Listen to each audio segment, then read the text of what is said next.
Hello and welcome to We Random, episode 36, recording on April 23rd, 2021. Hey B, what's the best part about living in Switzerland? I don't know. What is the best part, Christopher? I don't know either, but the flag is a big plus. A big.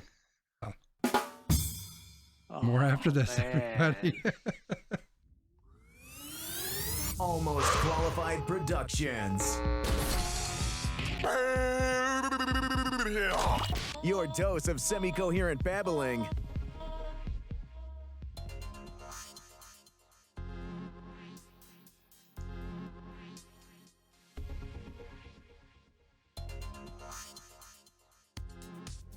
Welcome to We Random, episode 36. I'm Brian. That's Christopher. Say hello to the people, Christopher. Hello to each and every one of the peoples. Good evening, afternoon, morning, whenever you are listening to or viewing this podcast, we welcome you into We Random. Today, we have our Wheel of Doom. As you can see if you're watching, we have lots of topics. If you're listening, we have 13 potential topics that could come up. At least I think I counted that right. It could not be 13. Who knows? But that's 13, yeah. All right, look at me. I learned how to count at some point in my life. But hey, that a boy. We are going to try to get through, as many of these as time allows. And after that, we are going to continue random rankings from last week, where we are going through our mega bracket. So we've got a lot to cover. We want to jump right into things. But before we jump right into things, Christopher, do you have any words of wisdom or other thoughts for the people out here? I busted out some Mr. Rhythm last week, and I don't know how well that went over. Mr. Rhythm had another good quote, and I believe it was, if you can make it all through the night without committing suicide, then you okay. I don't know if that one's as good as the other one, but I feel like that one's a lot darker than it is. It is definitely darker. One. Yeah. Whoa. Yeah, don't be hating on Mr. Rhythm though. He's the man. Oof. All right. Well, Mr. Rhythm got says the spin wheel. the fucking wheel. Let's go to the wheel. There's a lot of stuff on this wheel, and we are going to start with. All right. So I abbreviated this National R Day because this could be triggering for some people. So it does mention sexual assault that goes with the letter R. So just so you're aware of that. But B, what's this all about? Yeah, this is a trigger warning topic, but I wanted to cover it so that we are able to all have a discussion about it. In the past few weeks, TikTok users have posted warnings of an upcoming National Rape Day or National Sexual Assault Day that would legalize sexual assault for 24 hours. When contacted, a TikTok representative said the supposed trend being reported as abhorrent and would be a direct violation of our community guidelines. While we haven't seen evidence of this trend on our platform, our safety team is vigilant and will remove any content. When reviewing this, Snopes says that while no current videos were able to be found online, evidence of this internet joke goes back to at least 2018, according to posts on Urban Dictionary. So I'll start this one because I'm the one who put this topic on the wheel. And I just want to say, what the fuck? Who thinks that this is even remotely funny? It's not funny. It's not humorous. There's a lot of things on the internet that people think are funny.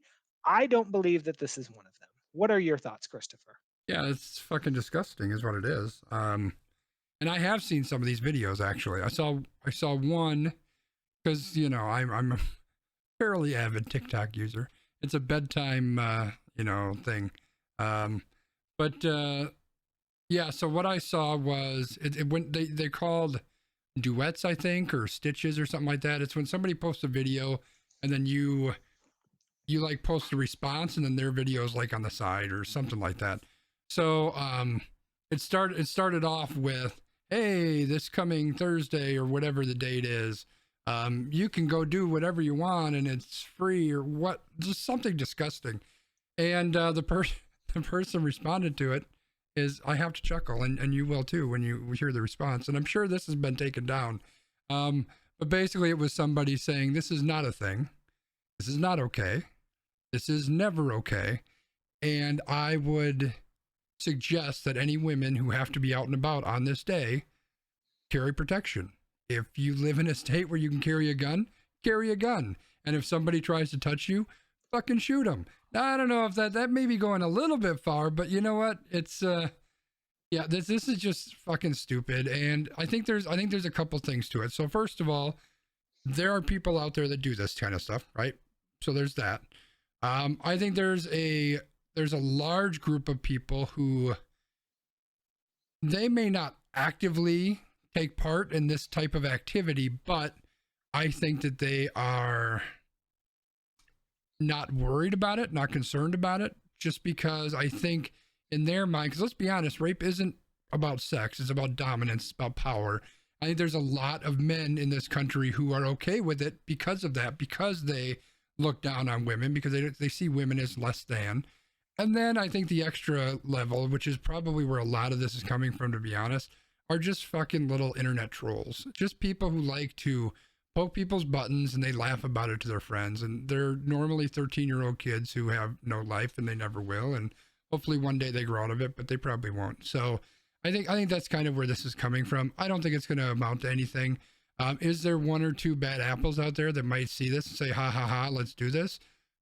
I would hate to say that there is, but there probably are. So what is the date of this? Is it Thursday? Thursday seems to stick in my head, but whatever it is, ladies, if you're out there, just be extra cautious. I mean, it's disgusting that I have to say that. It's disgusting that you have to be on guard all the time in your normal life. I hate that this is the world we live in. I mean, I just mentioned that my niece is in the fucking chat, or at least she was earlier. She is right there. She just commented, it's tomorrow, the 24th. Yeah, I didn't even want to mention the date because this is just reprehensible that even if it's internet trolls, that people even want to go to this point, because we do live in a culture where people treat women as subservient and there for their specific wants, desires, and needs. And that is something that really presses my buttons because it is very similar to how Black and brown people are treated. And it just disgusts me. Yeah. So moral of the story is people are assholes and make sure you protect yourself. Let's move on. Let's get off of this one because I wanted to bring it to light just to show that people go, oh no, people don't do this kind of stuff. This kind of stuff is out there all the fucking time. You just have to open your eyes to it. Yeah, it's everywhere. It's everywhere. B, let's talk about black players in Major League Baseball. All right, so let's talk about that. Now, we did just talk about this a couple of weeks ago, but we'll talk about it again. Now, my link is gone, so I have to find it again. But former MLB All-Star Jimmy Rollins has shared some thoughts on the decline of black players in MLB.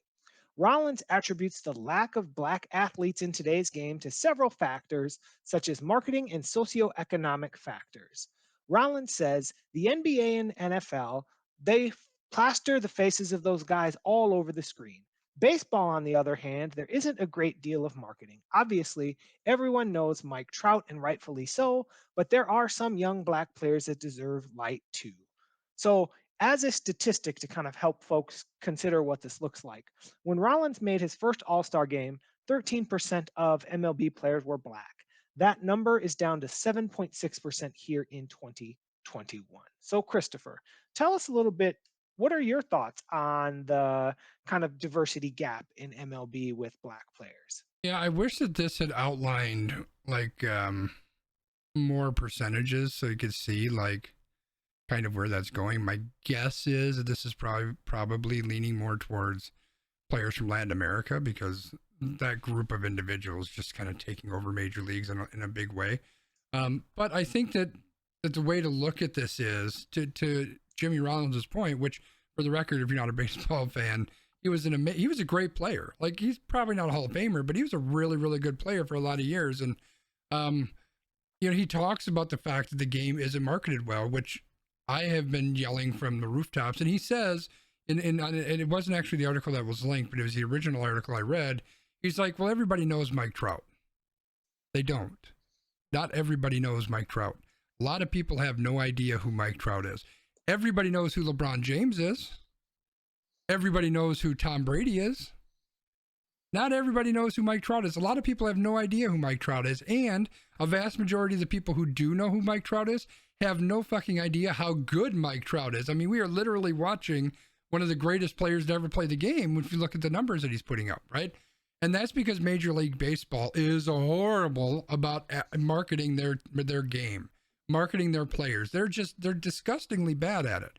And you take that to the fact that how are you going to get more people to join into your sport? I mean, let's be honest, and maybe this makes me an asshole to say so, but if you're in Latin America, most of those kids who grow up to be major league players, they don't have a lot of choice, right? Like if I can't get into sports or baseball in particular, or soccer, I'm sure is big there too. If I can't get into a sport, what are they going to be doing with their life? It's just they're brought up predominantly in very poor conditions, and that's their way out. So they bust their ass to get there.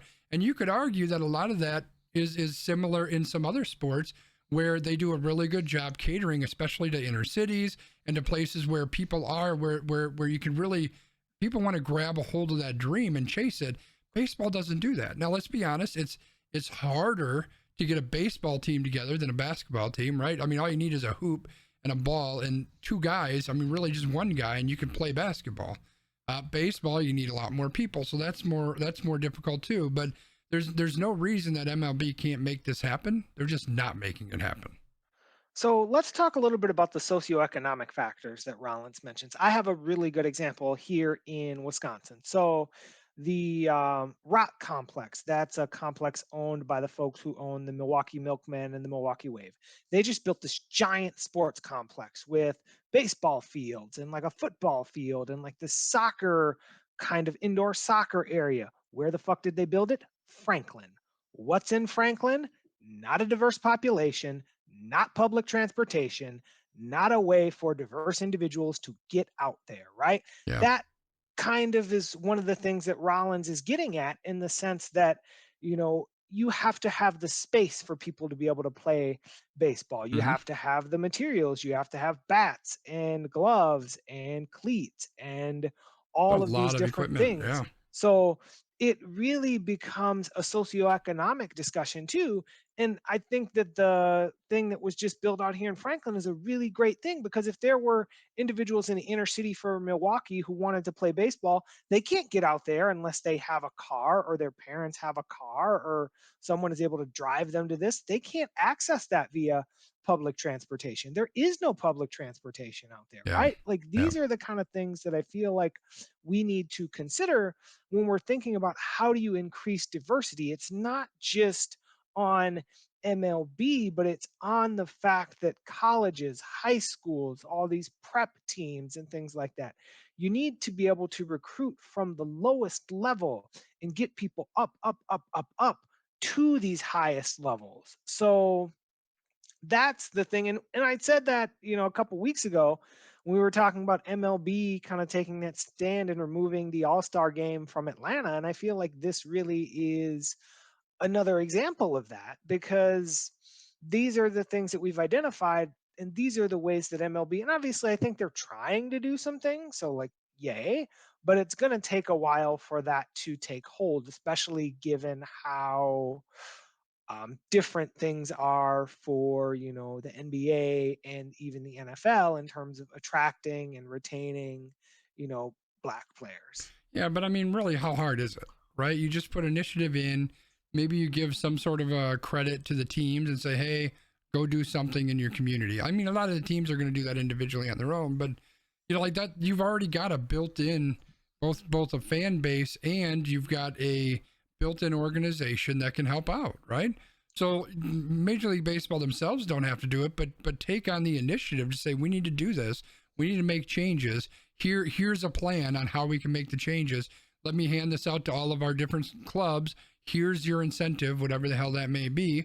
Go out and make this happen. It's not that goddamn difficult. You just need somebody to get off their fucking ass, stop licking Rob Manfred's fucking feet, and stop trying to ruin the game of baseball and instead try to improve it for people. It's not that difficult. But we need to take a step back even, because let's look at the way that baseball is set up, right? So as a minor league player, you are drafted or signed out of high school or college. you are playing for potentially 6 years for a salary that's 1/100th or 1/10th of what you could potentially make in Sure. the NBA or, you know, NFL, right? Like there is a big salary disparity when it comes to MLB that also disincentivizes a lot of players to want to go towards MLB versus going to the NFL or NBA. Because obviously in MLB, if you are a great player and you stick through and you get your service time and you do all that, then yes, you might get a $300 million contract. But you're going to get that at, a between like what, 25 and 30, Right. when in the NBA you can walk in at 19 and get paid probably what, $60 million. You can walk into the NFL at 2021 and get a contract that's going to be worth probably $30 million, right? Like these are the disparities Well, that I let's keep think in are mind also important. there's like 50 people that are drafted in the NBA every year. Like every one of these professional sports, if that's your goal, you're trying to win the lottery. You're trying to win multiple lotteries to make that happen, right? So I think trying to bank on that as a career isn't the brightest idea. Like the goal is you have to just get people who are interested in playing the damn game. And in order to get people interested, you have to give them the opportunity to play the game. And right now, these kids just don't have the opportunity to play the game. So even if they wanted to try to win that lottery, the multiple lotteries it would take, they're just going to go play basketball because that's, you know what, it doesn't matter what your economic stance is, where you're at, what your status is, what color you are. All you need is a hoop and a ball and you can fucking play basketball. Period. That's all it takes. And you don't even need a full court. You don't even need a regulation basketball. Like all you need, you can fucking put a basket on the ground and throw a ball into it. Like there's a million ways you can do that. With baseball, there's nothing. And it's going to take a lot more organization to be able to get that put together. And they just need the leadership to do that. And let's be honest, the guy in the head of MLB is a fucking idiot. He's not going to push through anything. So somebody has to get their fucking head out of their ass and try to do something. Otherwise, this is never going to change. I agree. All right, I'm starting to get irritated. I'm spinning the wheel. All right, spin it up. It's going to be something I'm super irritated about. Okay, I'm not that irritated about this. The European Super League, another sports topic. All right. I don't see our friend Philip in the chat because he would really need to explain this to me. But earlier this week, 12 of Europe's biggest clubs announced plans to break away from the established soccer order and form a super league.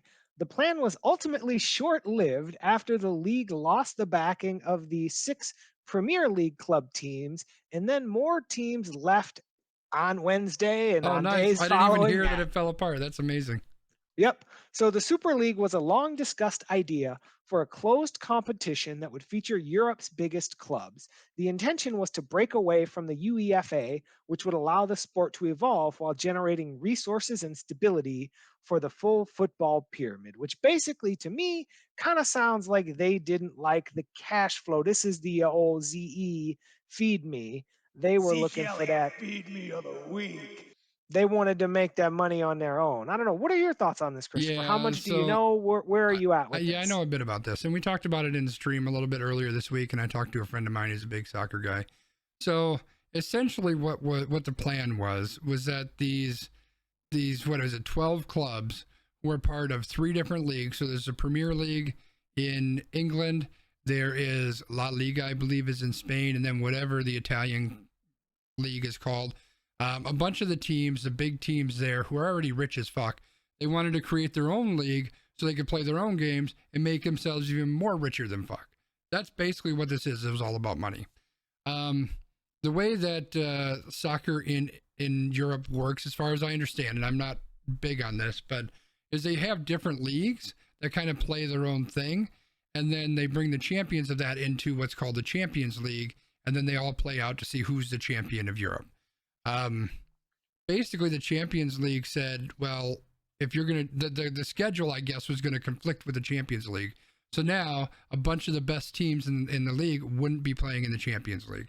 On top of that, the bodies who control like international soccer, I don't know that they came down hard on this, but they were kind of hinting at the fact that if you're part of a club that's playing in the Super League, we're not going to let you play internationally against other countries. So that means the World Cup, gone. You can't play in the World Cup anymore. I think that's a pretty big impact too. So yeah, so I wanted to compare this to something, but the best comparison I have actually pretty much came true. And I think that it speaks about just how horrible the BCS kind of is. Because in college football, we've got the BCS, right? Which is a playoff system where I think we're only at 4 teams, right? The top 4 teams that come up on this poll, they get to play each other. Well, let's be honest. The BCS, there's really like 5 conferences that get automatic bids. There's the big 5 or big 6, whatever it is. So basically, this is what happened. It's basically this super league in college football, right? Where they just said, hey, we're the big conferences, so we're going to get automatic bids. And there's every single year, there's a handful of teams that have really, really good seasons, but for whatever reason, the computers don't like them or the people voting don't like them. They don't even get a chance to compete. So I think that's a pretty good example on why this is a horrible idea. And I know that I kind of cross sports and I cross the Atlantic Ocean too. But yeah, this was nothing but a money grab. That's all it was. And I'm glad that it fell apart because it was stupid. And I don't even really care all that much about soccer, but it was just a horrible billionaires making billionaire decisions. That's all it was.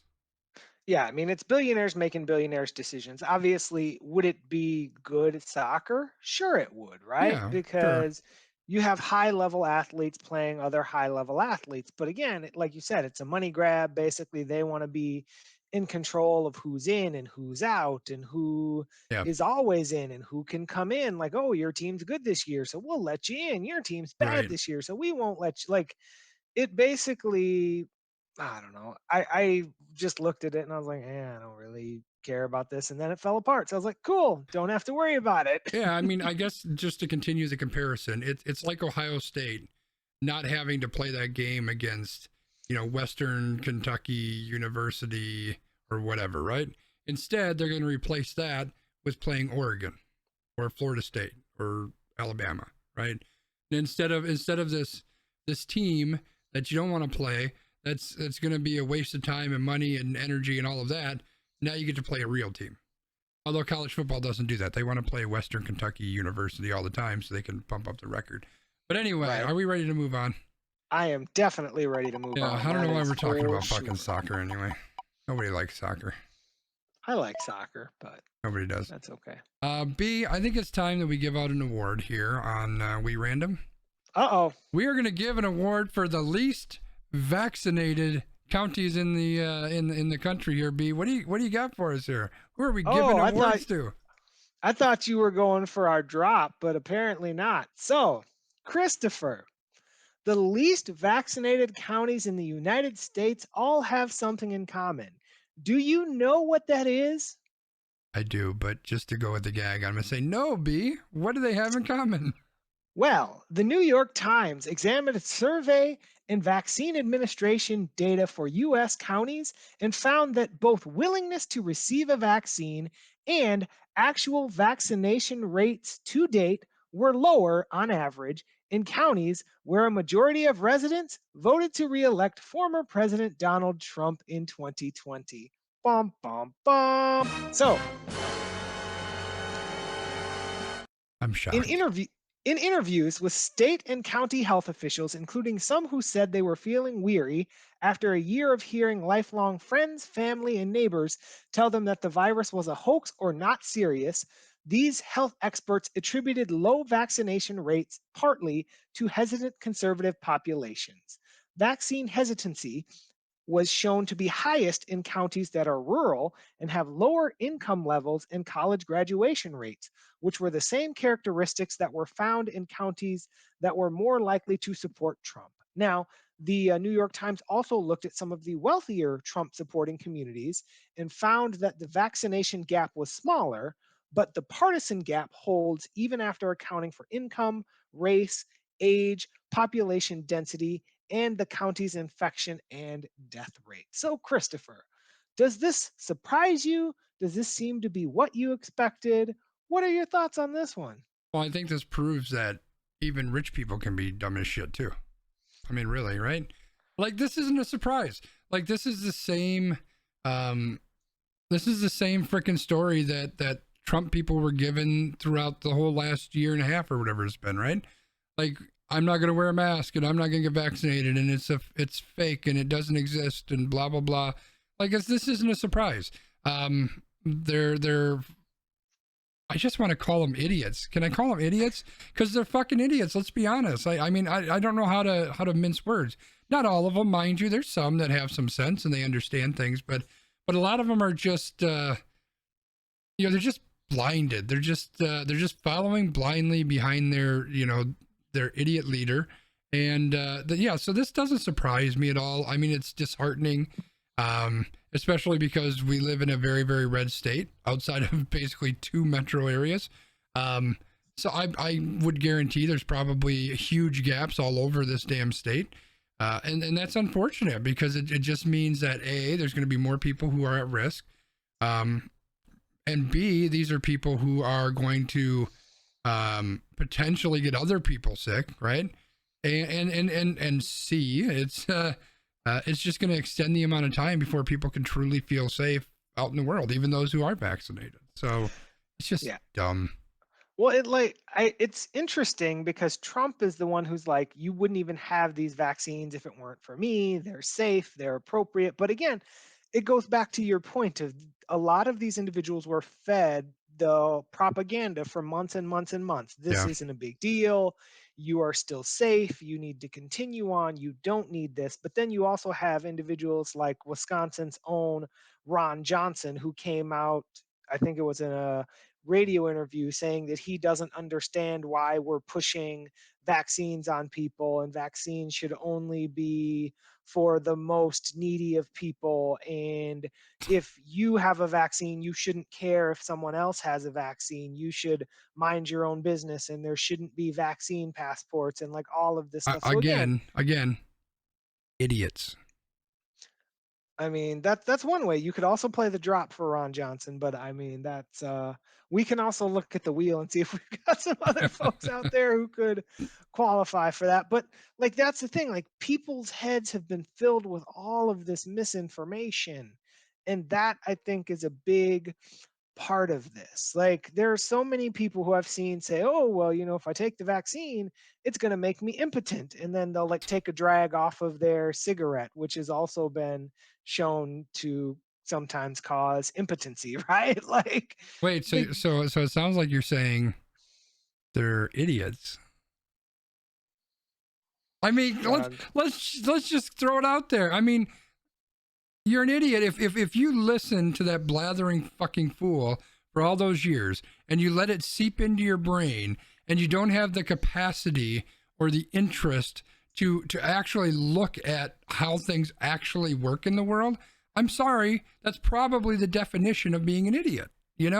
It's just stupid. And I understand why people are there. And I understand that we're talking generally about a bunch of uneducated individuals who don't have the desire to try to get the right information because they're happy living in their little bubble.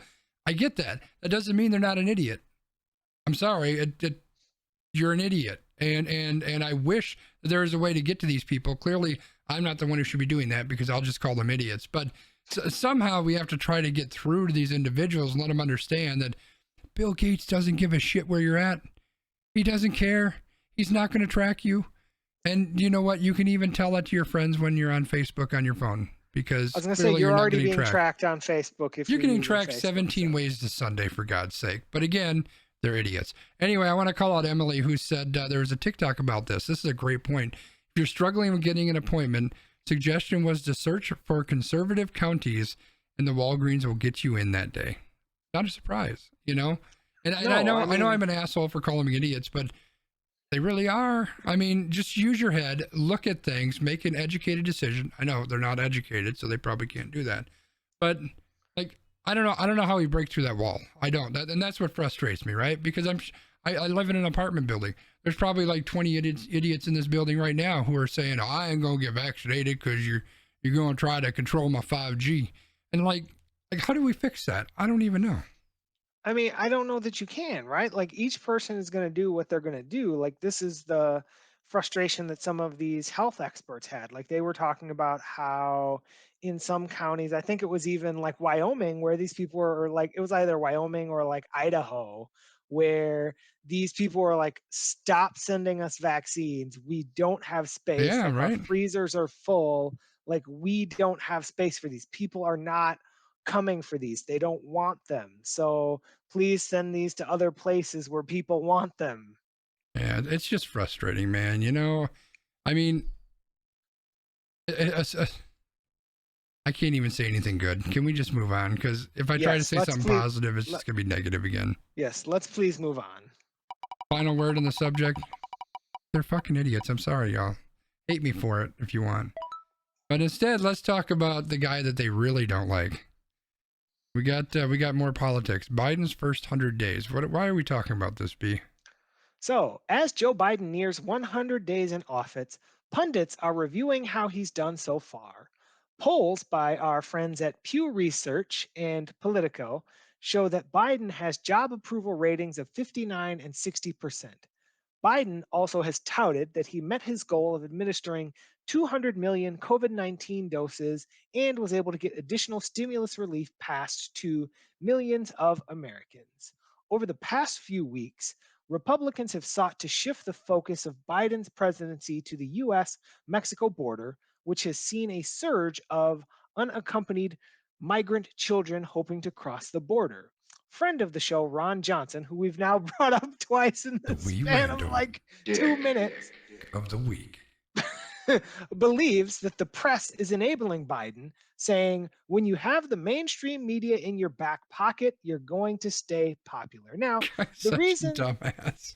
So the reason that I put this on here is I just wanted to kind of check in with you. So we talked about this all through election season and things like that. So how are you feeling about Biden's first 100 days in office? Are you feeling good, bad, indifferent? What do you feel? So here's the funny thing is, during the last presidential span, I paid attention to politics a lot to see just how much this bumbling fool was fucking with our country. I really haven't paid much attention. Like I've seen news stories, but I haven't really focused on them a lot.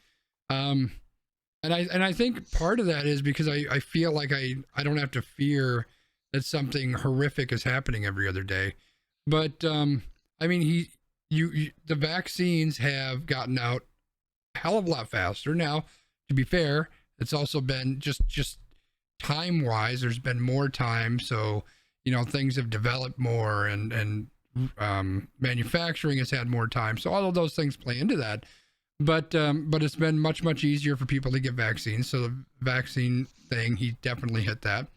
When I was reading through the article, there was a lot of conversations about the Republicans were saying, you know, he's just pushing through all this stuff, and he says it's bipartisan, but we're not agreeing with it. And I'm thinking, motherfuckers, what did you do for the last 4 years?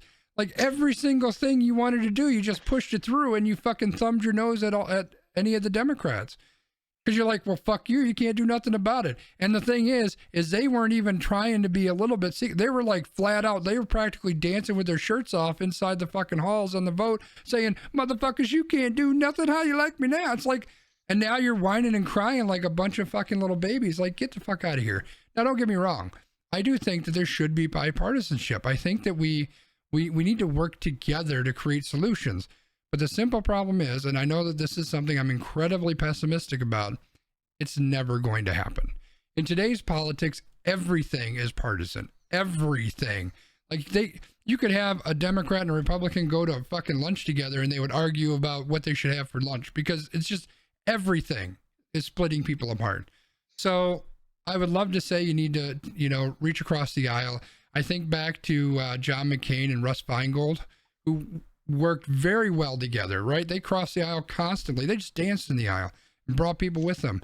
That shit just doesn't happen anymore. It just doesn't really exist. So, you know, I think that Biden is moving forward with a lot of great things. I think he's pushing through the things that he said that he would do.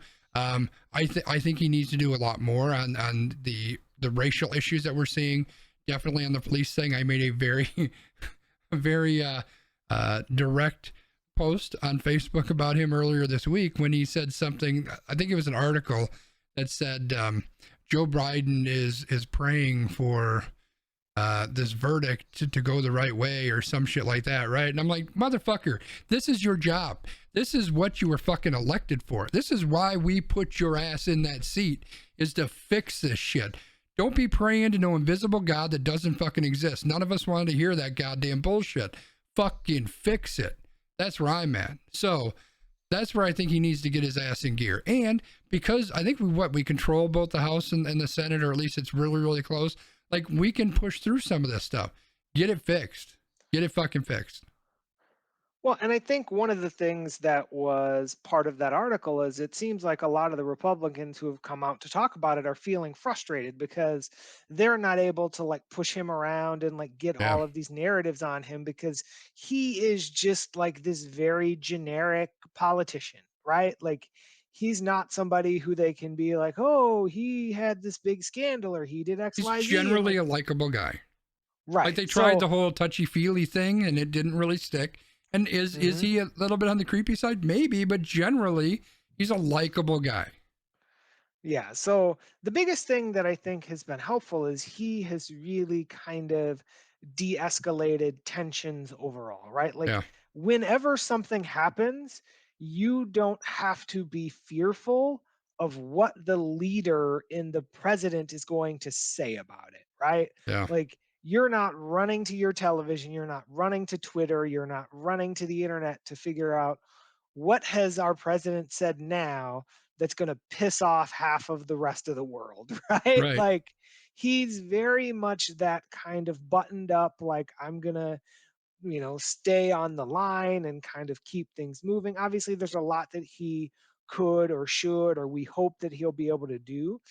But I feel like the first 100 days has been overall okay. Yeah. There's a lot more work to do, but I think it's progress in the sense that, like he was touting, like, people are getting their COVID vaccine shots, and there was a stimulus package that was passed, and we're having these conversations about police reform and all of these other things that we as a country can do to bring some of these gaps and make them smaller. So I'm hopeful. I mean, obviously, we have to see. It's a long road between now and when the next, presidential election is going to happen. But at least I don't feel like in these first 100 days he's lost a whole lot of people, because it sounds like, especially from that article, he has gained a little bit of the trust of folks who might vote more independent, folks who might vote a little bit more progressive, or who might be like more of those like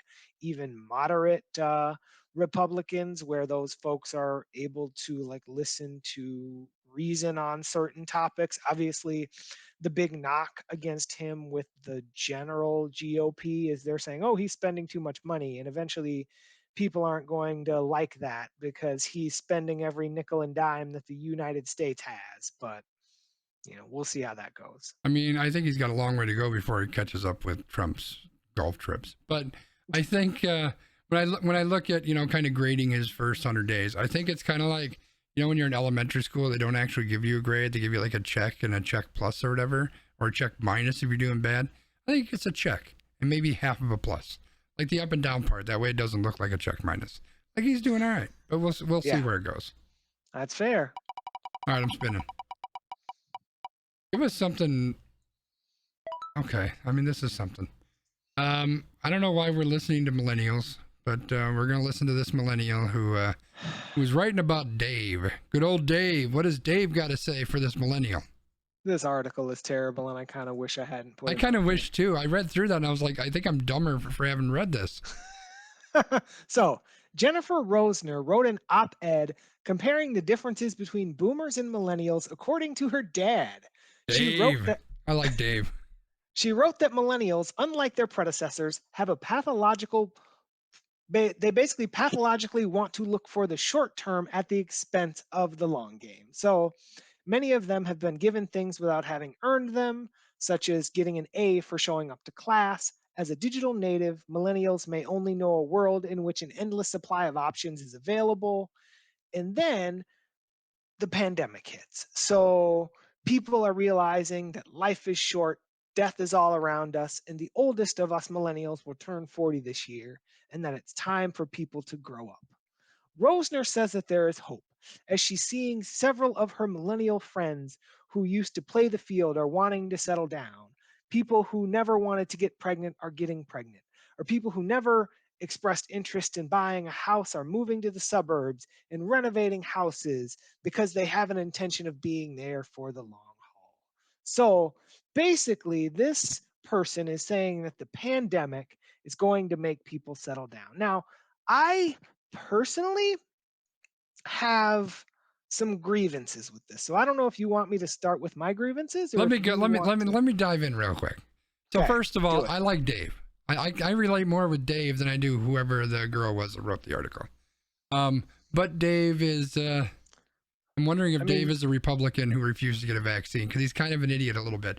So I have issues with using generalizations to like group a bunch of people together. I just hate those generalizations to begin with. And especially when it comes to whatever these are, what are they, generations or whatever the term would be. I don't think that all millennials are looking for the short gain. I don't think all millennials are given things handed to them. Are there some? Sure. Is life different in 2020 than it was in 1920 when you were, in your 30s, Dave? Maybe. No, completely, right? But I think that generalization is false. I know many people who are millennials. I'm pretty sure you're a millennial, B. On the older side, but you're a millennial. And they work their ass off. They are, none of that stuff is true. So he's generalizing things, right? And I'm sure that part of that probably has to do with the fact that he's talking to his daughter, right? Because as parents, I think parents always kind of see things from a certain lens when they're working with their kids. Like, I have to spend $85,000 to clothe you and food you and put a roof over your head and all that shit, right? So I think Dave is way off base there.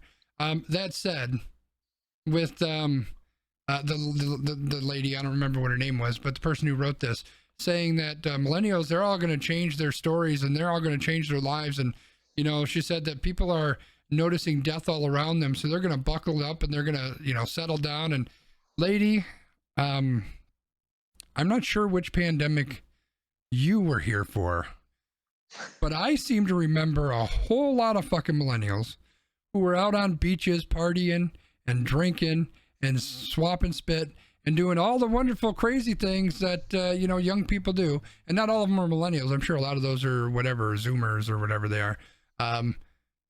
But yeah, they sure shit didn't look like they were settling down. But guess what? You're doing the same thing Dave is. You're making a lot of assumptions. Like, maybe you have changed your mind. Maybe you are thinking that things are settling down. Maybe you're even seeing that in some of your group of people. And that's great. But don't generalize an entire fucking generation of people, because then you just look like an asshole. So part of me wants to keep my mouth shut. Part of me wants to go off on this, but I think I'm going to go off on it because one of the things that bothers me is we are identifying and saying, these are the things that you as a person need to do to be considered having grown up, right? Like, you need to get pregnant. You need to go buy a house. You need to settle down with one person and be monogamous. You have to have this one job where you want to go to an office 40 hours a week and sit there and chit chat and chit chat. We need to stop telling people what is good for them, right? Like, that's what bothers me about this, because this is a privilege issue. It's a privilege to be able to go buy a house. It's a privilege to be able to get pregnant. These are not things that everybody can do. So to be able to put those out there as milestones and say, these are the things that you do when you're settling down and when you're mature, I disagree.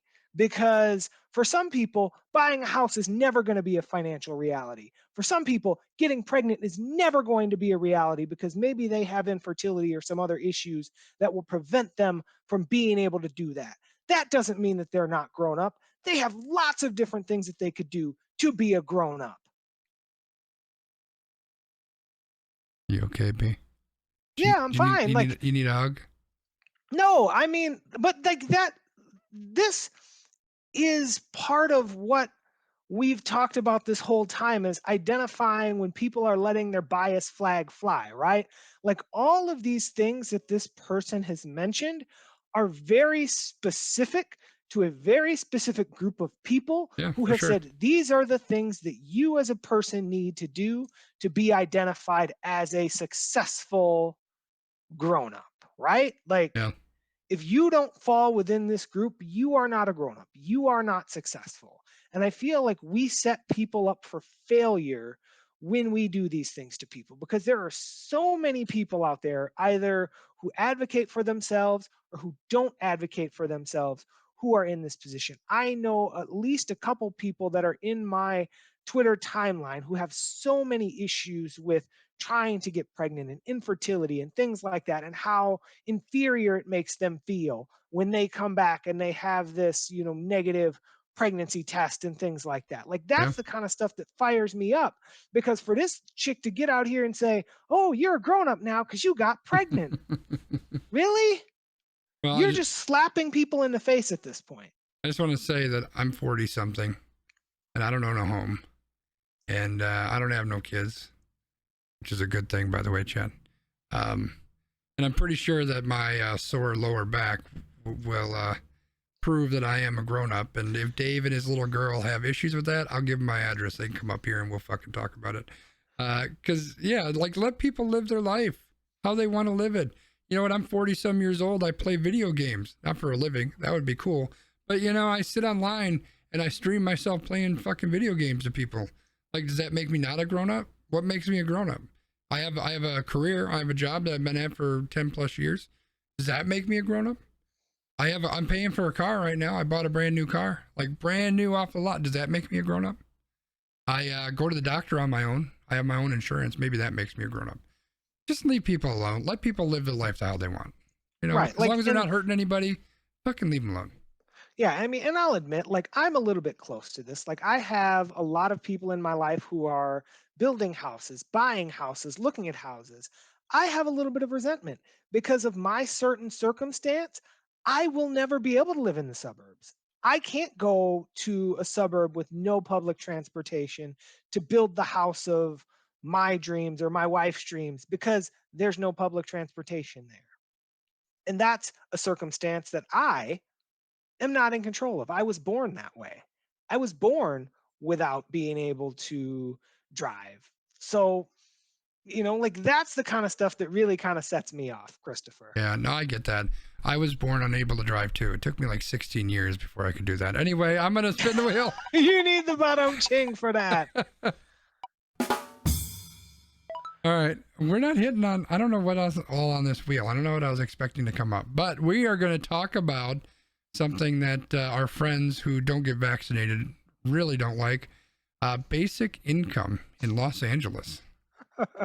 All right. So, LA Mayor Eric Garcetti is proposing a $24 million basic income program in the city budget. The program would provide $1,000 a month to 2,000 LA families for 1 year. This proposal is in addition to the Los Angeles City Council plans to spend more than $11 million in funds that are being diverted from the Los Angeles Police Department budget on initiatives in South LA and the San Fernando Valley in a similar basic income program. So basically, what's happening here is everybody is stealing Andrew Yang's gimmick. Are they now? I mean, Andrew Yang, so when he was in the primaries, like his whole gimmick was like, I want to have everybody have a basic income. Like, I want to give you X number of dollars. I think it was like $2,000 a month. Mm-hmm. Yeah. So here's the thing. I think that basic income makes a ton of sense. I don't think that a blanket amount for everybody makes any sense. Like, fuck, I'd love to get an extra $2,000 a month, but I don't know that I need it. I would like it. I kind of need it a little bit, but certainly not as much as a lot of people do, right? But here's the thing. Like, I don't know if they're going about it the right way. The article talked about a bunch of different programs going on in LA. I know Compton jumped out right ahead of me. They're giving, I think, 50 people $600 to $800 a month or something like that for 6 months or something. But here's the thing. there were a couple brothers a couple of years back who saw a need, and so they worked on stuff, and they got wood and tarps and nails, and they put together this crazy ass airplane looking thing, and eventually the Wright brothers got that thing to fly. I bring that up as an example because they didn't try to build a 747. They tried to build this cheap ass thing to see if they could get it to fly, and eventually, after many years and many people, that became a 747, right? Like, this is not what basic income probably should be, but we have to try some shit out before we know what it could be or should be. And so I think it's cool. I think it's great that we're throwing stuff against the wall, so to speak, and just seeing what works, what doesn't work. I think it should be, there's probably some sort of studies that have to go on with this. I don't know exactly what that would look like, but yeah, let's try it. Let's throw some stuff out there. Let's, at minimum, depending on how they're choosing, and I'm guessing they're choosing people who are, on the lower income side, at minimum, even if it turns out to be, something that's not sustainable or something that didn't work the way we expected, you're still giving a lift up to some people that actually need it. So worst case scenario, you're helping some people. Exactly. I definitely think that that's the important point, is you're helping folks. You're trying to be productive. You're trying to do something for individuals who then hopefully can help and better themselves. I kind of think Yeah. about this like the Evanston story that we talked about a Yep. couple of weeks ago, where it's like, all right, we're going to give you this thing for housing, and then you might be able to buy this house or Right. renovate your house Yeah. or whatever, and then you can better yourself. So I think that's super important, and that's why I wanted to talk about this, because I think this is very interesting. And again, if it doesn't work, it doesn't work, but it's important that we're trying things, because Yeah. if it works, it can definitely be a pilot program. And obviously there's the folks who are all about pulling yourself up by your bootstraps, who are going to get really frustrated about this. But the biggest thing to consider is that if someone, and this is something that I've heard a lot recently, like I've been listening to different podcasts and things like that, there are a lot of people who are like, oh, well, I started my first job and I made $1.25, or I started my first job and I made 75 cents an hour, and I'm proud of that. And there are a lot of people who will say, well, you're not supposed to work full time in a job that's paying you minimum wage. Well, these jobs are needed. These are jobs that a lot Yeah. of people don't want to do. So if this person wants to do that job, pay them a livable wage. Right. Don't get mad if this person wants to, stay on their benefits, or if they want to get this basic income because they're working that job. Don't get mad at them for that.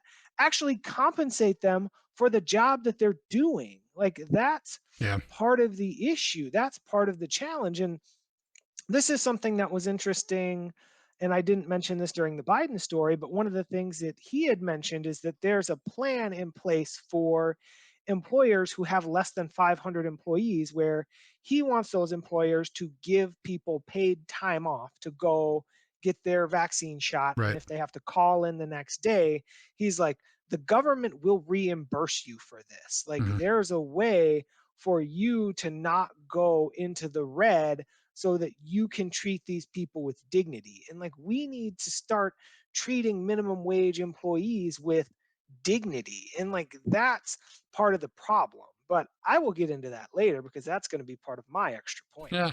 Yeah. I think the funny thing is the people who say, pull yourself up by your bootstraps. They're very generally people who look like me, old white guys. They also have never had to use bootstraps because they were born with fucking silver slippers on. And what they don't realize is a whole lot of people don't have bootstraps because they're so fucking poor, they don't even have fucking boots. All right? They can't pull themselves up by their bootstraps. They don't understand that because they only see things from their very privileged perception. That's the problem. But I do think it's worth, there was a point that I thought was semi-valid. I think it was from some Republican dude. It might not have been. It might have been like a local guy. But they talked about some of the benefits that you get from working, and will this entice people to not work? right? There's a whole bunch of people on the right that you'll hear bitching right now about people who are collecting unemployment instead of working or whatever. And I don't know how much that's legitimate. I'm sure there's some of that. But I think that's a fair point. Not that people are necessarily going to do that, but there's just a self-worth that you get from working and doing a job. It also helps you with, just social interactions, getting to know people and just getting used to talking with people and interacting with people. Like, there's a lot of benefits to that. So, I go back to what I said earlier, which is, if we're going to do this, great, let's test it. But we have to research. We have to do some of that. Like, hey, if we're going to give you this money to test it out and see how things work, but we're also going to check in with you and see how things have impacted. Are you still working? Are you working the same amount? Are you working less? Did you get a new job? Whatever. Let's look into those things and see what's working, what's not, and then adjust that as we move forward, right? We're still at the Wright brothers plane. We're nowhere near that 747. So let's crash a few times. Let's, wreck a few things, and that's fine. Going to be a few broken bones here or there, but those will heal. Eventually, hopefully, we can get to that 747. Definitely. So I feel like we're at a point where maybe if we want to throw our challenge flag on a topic, we can do that. Otherwise, I think it is time for us to move on to random rankings. I agree. What do we have out there? We've got Aaron Rodgers. We haven't talked about him. CBS. Minneapolis police love journalists. The shift in Major League Baseball. NCAA transgender issues, and Signal got a little bit happy with the Israelis. So is there anything that you are adamant about talking about tonight? Keep in mind, chat, if you weren't aware, we also do an extra episode. This is pitch time, by the way. We do an extra episode for our patrons. So if you are subscribed on Patreon above the partner level, I think, student level. If you are student level or above, you get the extra episode that we record every week, and generally that's going to be extra stuff that we haven't talked about. So, for instance, the 5 or 6 topics I just mentioned. But sometimes we do something off the wall. I mean, we are random after all, so you never really know what you get. But if you want to support what we're doing here, support the stream, support Skanzi and whatever, that's where you can do that monetarily if you so choose. B. You want to throw a challenge flag? I'm good on not throwing a challenge flag myself. All right, so let's just move to random rankings then, because okay, I can always wrap some of this into my extra point if I want to. All right, so we're moving forward. We are going to Random rankings. Yes, we are. So last week we started our bracket where we selected, with the help of the patrons, 64 different fictional characters. And we're trying to decide, who do we want to be stranded on a deserted island with? Now, again, why we want to be deserted on an island with these people is to our own interpretation. But the key is, if Skanzi and I agree, that person moves on in the bracket. If Skanzi and I disagree, those of you in the chat can help us figure out who moves to the next round. That's right. And there may be many reasons why you want to be stuck on an island with an individual person. So just to give a really quick recap. So the way we came up with this list is Brian and I started. We just created a bunch of fictional characters, and then we opened it up to our patrons. Again, another plug for Patreon if you want to support the stream and you want to get into some of the extra stuff. And they gave us a bunch of names as well. So again, who would you want to be stuck on a deserted beach with? And to keep in mind, it could be, and Wiggum's calling that out right now, the bracket could be, your focus could be, I want to get off the island. I want someone who will be entertaining on the island. If you're a sick old man, maybe it's, I want the hottest woman on the island. Whatever the case may be, your motives could be whatever they want to be. And for me personally, it might change as you go through the different partners, the different pairings. So here, I'm going to recap really quick what we had. So Jack Bauer from the TV show 24, he knocked off Fred Sanford from Sanford & Sons, maybe literally, you never know. Sherlock Holmes won over Garfield because Sherlock Holmes is a genius and Garfield is a fat cat that won't do anything. Ben Linus from Lost beat out Homie D. Clown from Living Color. I'm not sure why he went out. I guess because maybe he'll want to get us off the island. I think he'll just want to kill us. Wonder Woman won over Gandalf. To be fair, I said she was hot, and that was part of the reason I chose her over Gandalf. Plus Yep. she has an invisible plane, but we said no invisible plane. Otherwise, she'll sweep the bracket because she'll get us off the island easily. Because homie don't play that. Well played. Bugs Bunny beat out Fonzie. I'm not sure exactly why that was. I don't remember. Because Bugs Bunny may be able to help you find food on the island, and you said that might he be could food. possibly dig you off. Oh the yeah, island. he digs his way to China a lot.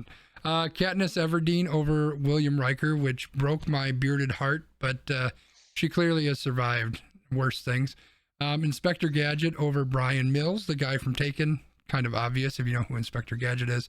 And this one also hurt my soul a little bit, but Cole Thornton from El Dorado, useless on a deserted island, lost out to Dr. Gregory House. So I think that this first one should be a landslide, but we've got Pennywise, the dancing clown, against Dr. Ian Malcolm from Jurassic Park. So one of them will absolutely murder you and eat your soul, and the other one, he won't. So who are you choosing, Christopher? I'm voting. I don't want my soul eaten, so I'm going to go with Dr. Ian Malcolm. Let's do it. All right. That seemed like an easy one. Can I just drag that over? No. I got to remember how to do that. Oh, yeah, I got to put a score in here. He wins 1-0. Submit the score. All right. He wins 15-2. Now we've got the Terminator from the Terminator. And this is the original Terminator. So the Arnold Schwarzenegger wants to kill you. And then Martin Pa from Martin. I don't know what that Martin is. Payne. Martin Payne. Is that what it's supposed to be? Yeah, Payne. Okay.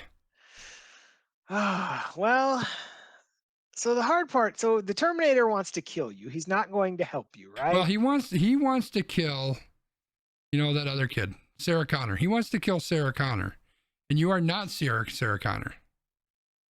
Wiggum wants to be John Connor, which means then he'd get killed. But that was really the second one when he was killing John Connor. He wants to, inevitably the goal is to kill John Connor, but he's going to do that by killing Sarah Connor. I'm not Sarah Connor, but he also might grab me by my throat and make me tell him where Sarah Connor is, and I can't because she's make-believe. So I think I don't even know who Martin Payne is, but I'm voting for that person.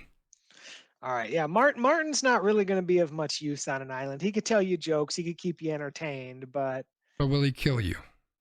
No, he won't kill you. All right. Then he definitely gets my vote. All right. Then we're going with Martin. All right. Martin gets the vote. All right. Ooh, this is interesting. But again, we've got so many people here that'll kill you in this bracket. We got Simon Phoenix, who's the bad guy from Demolition Man, the Wesley Snipes character. And then we got Marty McFly from Back to the Future. What do you think, B?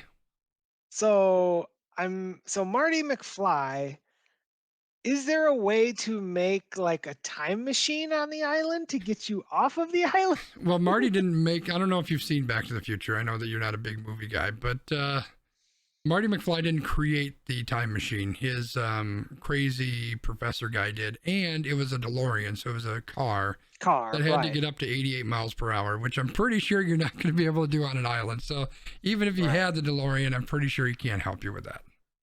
Right. Doc Brown, Yeah, there you go. I was familiar with that, right? But so I don't feel like either of these characters would be terribly useful on a deserted island. I feel agree. like Simon would at least, like, if there were animals or something that were like trying to murder you, like Simon Phoenix might be helpful in that way, but you would still kind of be on your own. Like Simon Phoenix might like feed you to the animals and then just run off. One of them is very funny. That's true. Simon Phoenix was very funny. He also, when he was frozen, because because in this movie, they freeze you when you're in prison. And so when he was frozen, he had like a behavioral implant or some shit like that made him like extra bad. Like he was extra smart and extra ruthless, and he knew how to handle all these guns. So like he'd be a good person to have because he, again, to get off the island. But I think the problem is because he's such an evil person, as funny as he is, like if there was any split second where you being dead would benefit him, you would be dead. Yep. So I think I got to go Marty McFly so I don't die. I'm gonna go with Simon Phoenix and let the chat decide. All because right, I don't chat. really, I'm not really invested in either of these characters. Chat, it's up to you. I think I've got a Simon Phoenix. Oh yeah, it's on this one. I don't know which one is it this one? You look great today. Okay, that's not actually Simon Phoenix, but it's a Simon Phoenix scene that makes me laugh my ass off. So chat, it's up to you. Simon Phoenix, the bad guy from Demolition Man, or Marty McFly from Back to the Future. Give us your vote.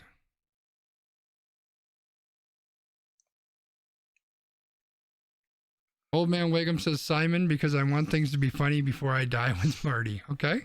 We got one vote for Simon Phoenix. We'll give it another 30 seconds, chat. If anybody else has an opinion on who you think should be on the island with us.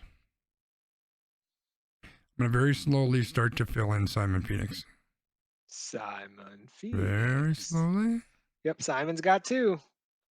Simon again. All right, we're going to say that's a wrap then.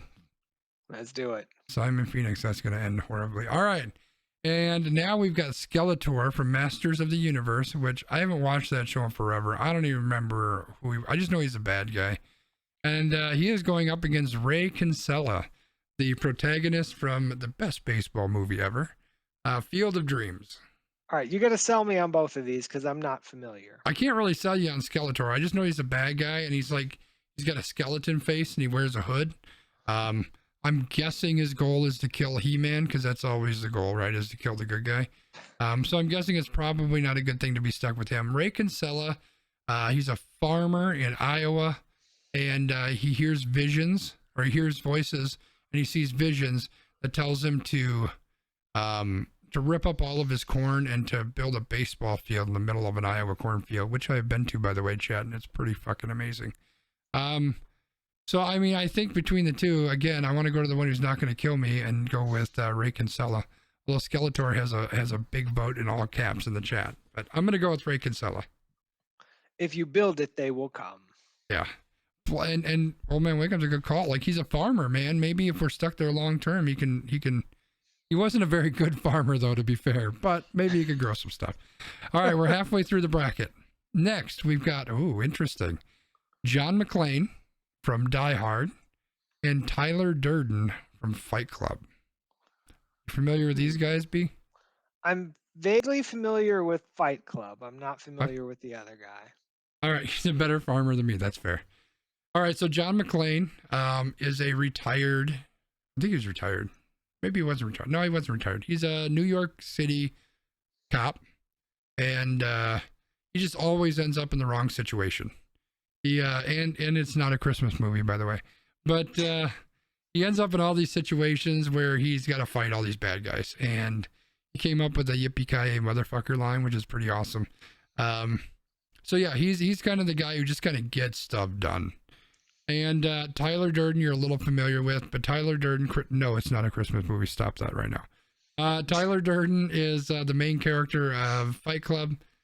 He's kind of both characters, but he's an anarchist, I think is the best way to say. You know, he's trying to kill off all the credit card companies to reset everybody back to zero, basically.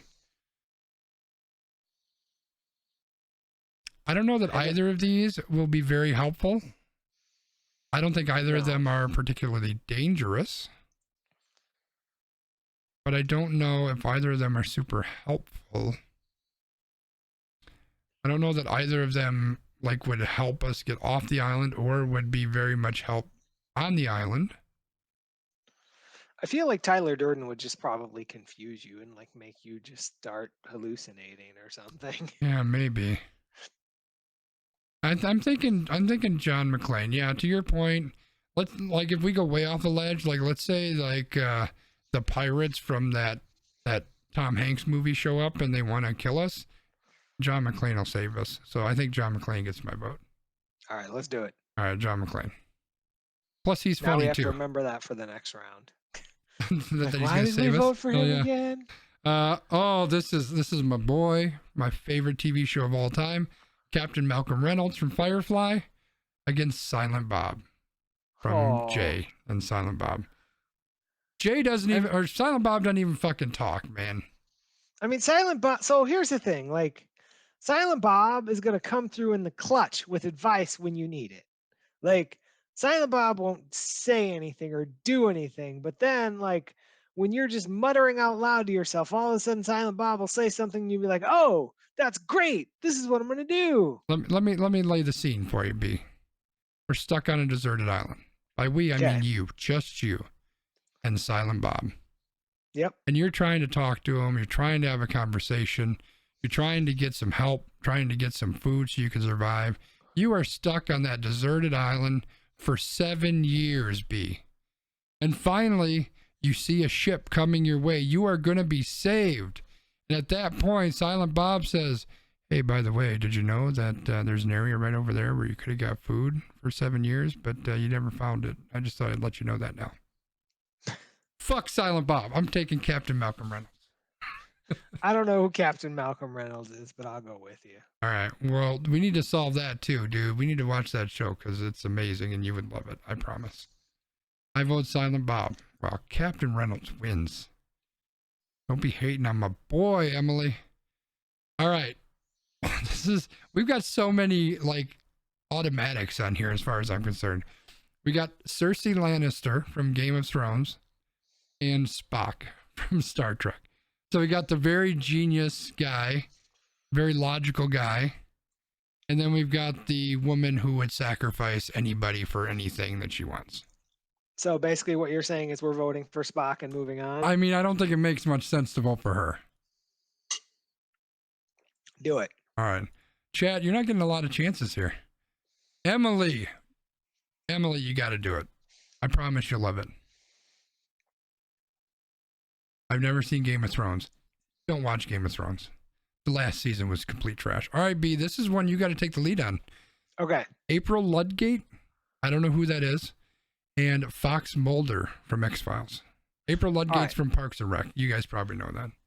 So I didn't put Fox Mulder on here, so I don't know a whole lot about Fox Mulder. You tell us about April. I'll tell us about Fox Mulder. So April Ludgate is like a very smart, but also like very snarky character. So Okay. April is kind of brilliant, but often kind of like plays the role of like the disengaged, snarky person. So you know how your boy Dave was describing millennials? Yeah, fucking Dave. That is April Ludgate. Okay. What Dave is describing, except April Ludgate is amazing and intellectual and very smart, but also very funny and very snarky. So I will vote for April Ludgate. Okay. I will give you that vote. Fox Mulder from the X-Files, which is a great show, which I need to go back and watch again.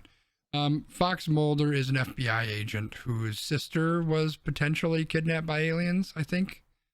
And so his whole career has been about chasing what are called the X-Files, which are like paranormal or unsolved kind of weird situations. So the show is all about those kind of things. But I don't think Fox Mulder would be very good on the island. I figure he would like spend all the days talking about how we're going to get captured by aliens or something. Like I just... And he's got a very particular sense of humor that I think I would really appreciate. But I'll give you this one. April Ludgate wins this one. All right, and that is the end of today's bracket. So we'll do a real quick summary. We've got... Here we go. Dr. Ian Malcolm from Jurassic Park over Pennywise, the dancing clown who wants to dance on your grave. We've got Martin Payne over Terminator, who would kill you. We've got Simon Phoenix over Marty McFly. I think Simon Phoenix probably killed Marty McFly, so he could win. But he's funny, so that's what we went with. We went with Ray Kinsella over Skeletor because we don't want to die, and because maybe he can plant food, even though he's really, really, really bad at it. But maybe he can make a baseball field on the island. We don't know.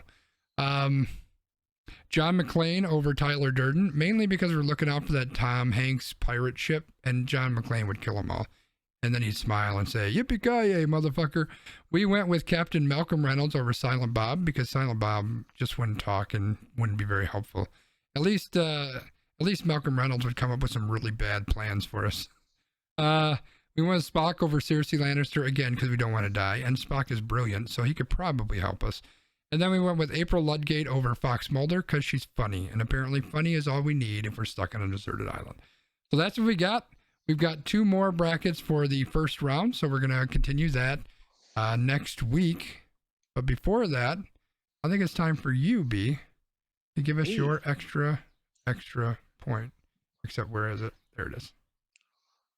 Extra point. So, everybody, it has been quite the week, right? So, we had the Derek Chauvin trial and the verdict for the trial.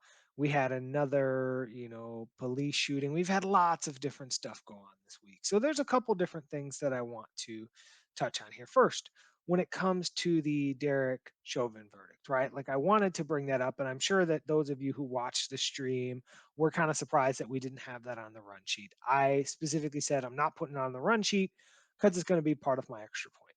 The reason that I'm making that part of my extra point is it is a huge decision that an individual who abused their power has been brought to accountability. That's one of the things in this country that has eluded us for years upon years upon years. So it's really important that we have an opportunity to acknowledge that our justice system for once has not failed us in that way.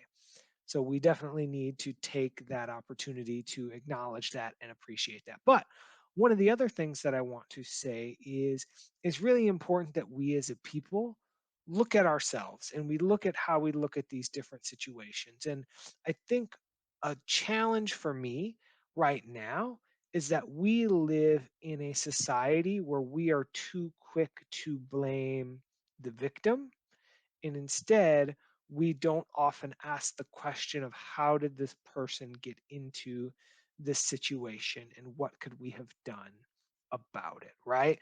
So that's part of all of these different things that are going on. Like there was an article on the board today that we didn't get to about Minneapolis police targeting press and talking about like taking away their phones and taking away their cameras and trying to break their cameras. And one of the press members asked, why are you doing this? And one of the police responded, this is our tactic now, right?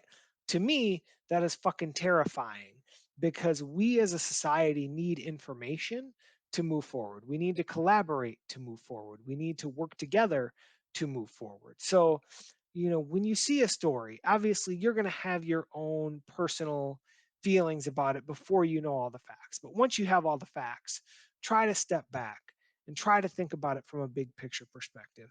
Think about what could have been different. Is there something that could have made a difference or not? Christopher and I had a long conversation about the police shooting in Columbus. And I feel like we both agreed no matter what we proposed, we could not think of something that we can say would have 100% made a difference. And that's sad because in the end, someone is dead. But at the same time, it's important to have that conversation because there's so many of these other stories that we talk about, whether that's George Floyd or Jacob Blake or Breonna Taylor or any of these stories where we could specifically point to one thing or the other and say, if this hadn't happened, this person would be alive today. And some of it comes back to my point about victim blaming. We as a society always want to blame the victim instead of looking at the situation of how did this victim get into the situation that they were placed in. So try as much as you can to step back and look at things from multiple perspectives and try to give people the benefit of the doubt when you can. But if you can't, then at least you know that you've done the best that you can to be open minded. And that's my extra point for today. Cool. Thanks, B. Appreciate that. Um, per usual, I didn't spend a lot of time thinking about my extra point, but I spent some time at the very, very beginning of stream tonight. I don't even know if anybody was here other than me and Brian. I had a very up and down week this week. It started off phenomenally, like first thing Monday morning, great news. And then it just kind of slowly went downhill as the week went on. And it just brought starkly into focus how important it is that we all take care of ourselves and that we're all keeping an eye on where we are physically, mentally, emotionally, psychologically, all of that. And the importance of finding time to do what we each need to do to get there. We spend a lot of time here on Friday evenings talking about things that oftentimes aren't great. They aren't fun, right? We're talking about people getting shot by police. We're talking about Donald Trump. Nobody likes that. We're talking about all these, things that aren't great.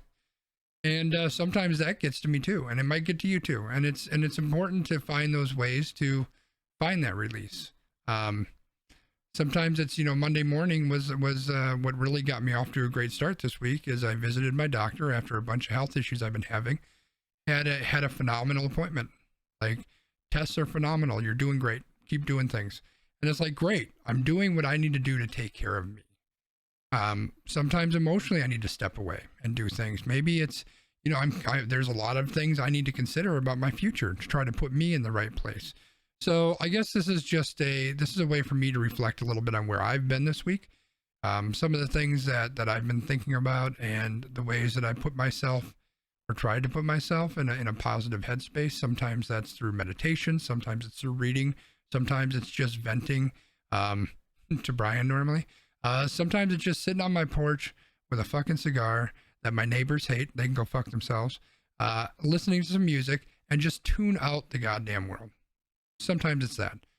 Find the thing that works for you, whatever that is. Go for a walk, exercise, work in your garden, talk to a friend, get plastered, whatever it is that works for you to get you where you need to do. Make sure you're doing that, because sometimes it's so hard to really focus on you, and it can be really, really easy to lose track of that. And the next thing you know, you're sitting there and you're like, I am a complete mess. My health has gone downhill, or emotionally I'm just in a terrible place, or I've ordered out pizza for the last 7 nights in a row. There could be all kinds of things. So just take the time, be very, very aware of where you are emotionally, and physically, and everything else that goes with that, and make sure you take the time to take care of you, because that's the most important thing you can do. That you always have to be number one, and it's very hard sometimes to do that. So, chat, make sure you do that. That's what I've got, B. That sounds great. As my guy Trent Shelton would say, it all starts with you. So, speaking of you, loyal viewer, loyal listener, you can find us all of the different places online that you may want to find us. You can find me on Twitter at LandmarkMKE. You can find Christopher on Twitter at Sconzi. You can find our little videos and quips at AQ_PROD on Twitter. You can also find Almost Qualified Productions on Facebook. You can find Sconzi on Patreon. You can find this podcast on Sconzi's YouTube channel. You can find Sconzi on Amazon Sidewalk. So, if you need... No, I'm not on Sidewalk. God damn it, B. So, definitely reach out to us. Let us know your thoughts on the podcast. If you want us to cover different topics, if there's things that you like, if there's things that you don't like, if you want to yell at me about not taking the vaccine, please don't. I mean, I'll still listen because I'm a nice guy. But do you have any other words of wisdom for the people, Christopher, before we let them go for the evening? Nah, I got nothing, y'all. Just take care of yourself and have a good weekend. Take care of yourself. We love you. We appreciate you. Have a good evening, and we will talk to you next week, brother. Oh, yeah. Bye, everybody.